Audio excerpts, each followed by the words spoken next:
ఇటీవల బోర్డర్ గవాస్కర్ ట్రోఫీలో అదిరిపోయే బౌలింగ్ తో సత్తా చాటిన టీమిండియా పేసర్ జస్ప్రీత్ బుమ్రాకు గుర్తింపు దక్కింది.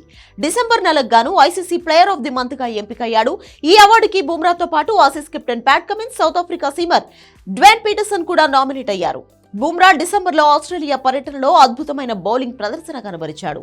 3 టెస్టుల్లో అతను 14.22 సగటుతో 22 వికెట్లు పడగొట్టాడు. 4-5 టెస్టుల్లో ప్రతి మ్యాచ్లో 9 వికెట్లు తీశాడు. ఓవరాల్ గా ఆస్ట్రేలియాతో జరిగిన టెస్ట్ సిరీస్ లో బుమ్రా 32 వికెట్లు పడగొట్టాడు. ఈ సిరీస్ లో బుమ్రానే హైయెస్ట్ వికెట్ టేకర్. ఆసీస్ కు 3-1తో సిరీస్ అందించిన కమిన్స్ 17 వికెట్లు సాధించాడు. అడిలైడ్ లో 5 వికెట్లతో బెస్ట్ బౌలింగ్ ప్రదర్శన కనబరిచాడు. ICC player of the month గా ఎంపికవడంపై బుమ్రా స్పందించాడు. వ్యక్తిగత అవార్డులు ఎల్లప్పుడూ సంతోషాన్ని ఇస్తాయన్నాడు. బోర్డర్ గవాస్కర్ ట్రోఫీ ద్వారా తనకు ఈ అవార్డు రావడం చాలా ఆనందంగా ఉందని బుమ్రా అవార్డు గెలుచుకున్న తర్వాత చెప్పుకొచ్చాడు. అంతకుముందు 2024 జూలై నెలలోనే Bumrah player of the month award గెలుచుకున్నాడు.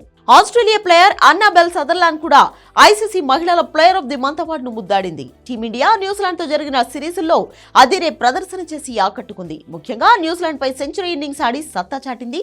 దీంతో వరుసగా ప్లేయర్ ఆఫ్ ది మ్యాచ్ అవార్డులను సొంతం చేసుకుంది.